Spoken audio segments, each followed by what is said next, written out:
Hey guys, Mr.B here. So today I'm going to show you guys how to do a tire rotation. I've got a 2008 Infinity M35x.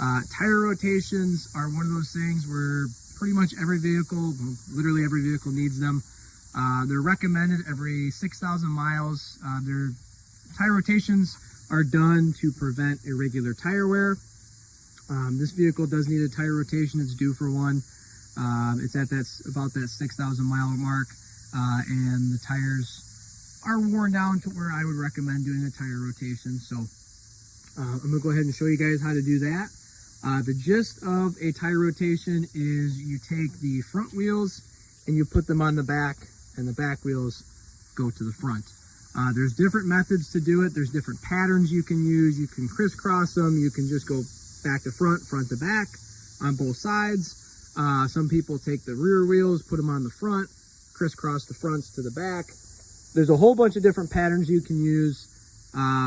Really what you got to look out for is whether or not you have a directional tread pattern. So this tire just has a general all-purpose tread pattern. Nowhere on the sidewall does it have any type of arrow or indication that it has to rotate a certain way. If it did, then the only way you can rotate those tires is from the front to the back and the back to the front, no crisscross. But being that this vehicle doesn't have that type of tire, I could technically take that wheel, put it on the left rear, vice versa, right, and crisscross it. Today, I don't really feel the need to do that, so I'm just going to take the front wheels, put them on the back wheels, put them on the front. What it does is it helps increase tire life and improve handling over, in the long run, over a period of time. So that way your tires aren't unevenly worn down. So in order to do this, you're going to have to take all the wheels off. You're going to have to safely lift and support the vehicle. Like I have right now, I've got it all on jack stands. Okay, so I've got the vehicle up on stands, which is perfectly fine. To take those lug nuts off, if all you have is a lug wrench or a tire iron, go ahead and use it, right?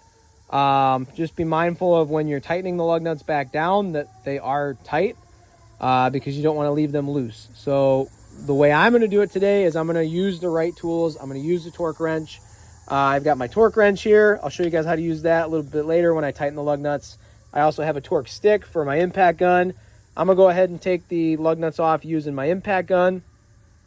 And I'm going to take those lug nuts off and those lug nuts off and get the wheels off and show you guys how to do the tire rotation. Now, one thing I forgot to mention is this vehicle does have a locking lug nut right there.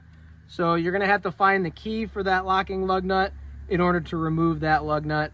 If you don't have it, there are special tools to remove them with, but it's a real pain in the butt. So please do yourself a favor, find that tool. Usually they're in the glove box. Some customers put them, or some people put them in other places, but 9 times out of 10, you will find this in the glove box if you're working on somebody else's car. Just be mindful of what you find in people's glove boxes. You never know what you're going to come across. All right, so I'm going to go ahead and take these lug nuts off.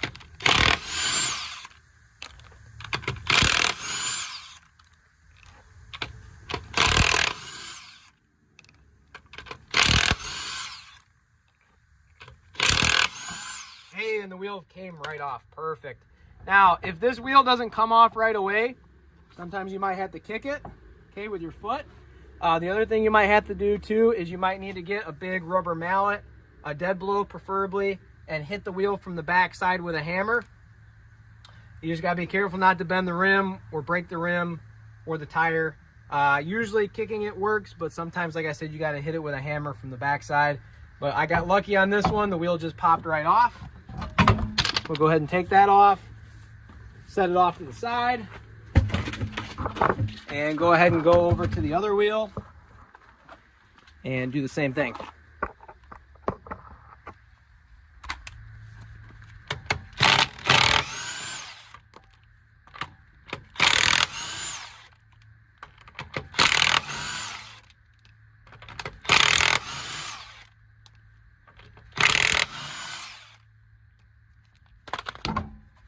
Okay, so there's my back wheel.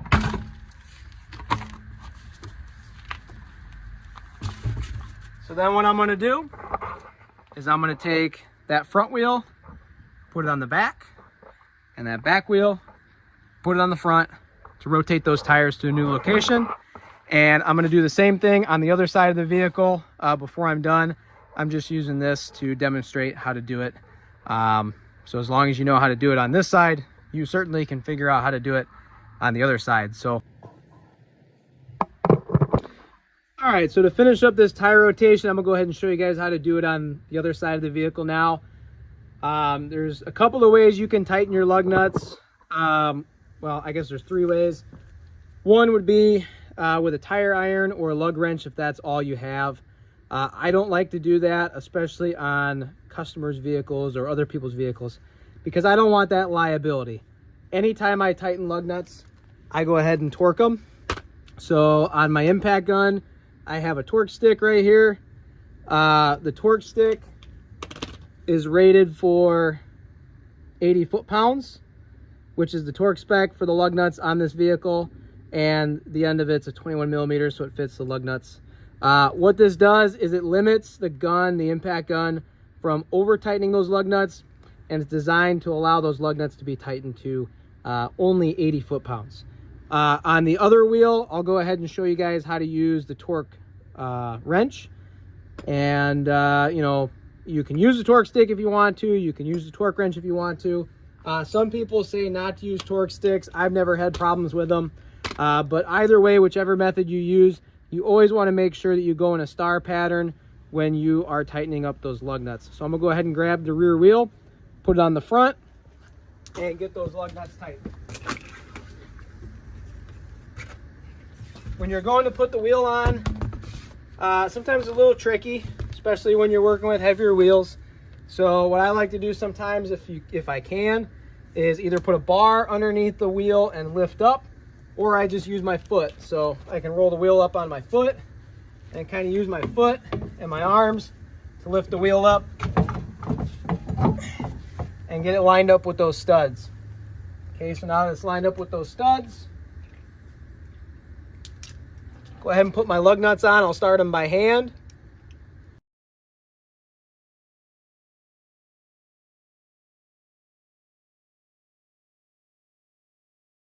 So when I go to tighten these lug nuts, like I said, I want to go in a star pattern. So I'm going to start here and then go there and there and there and there, one way or another. It doesn't really matter which one you start at, but you want to go in that star pattern so that when you tighten the lug nuts, the wheel goes evenly up against the hub. Please don't, do yourself a favor, don't use just a socket and an impact gun to tighten these lug nuts. These lug nuts are only rated for 80 foot-pounds. If you go over that, it's going to cause issues. You're going to over tighten them. The lug nuts might snap off going down the road, and we don't want that wheel to fall off going down the road. So make sure you're using either a torque stick or a torque wrench when you're tightening those lug nuts.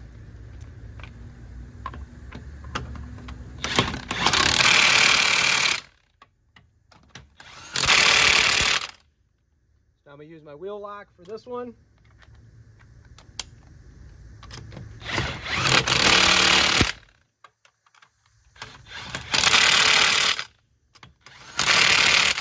And then what I like to do when I'm done is I like to just go around and double check all of them.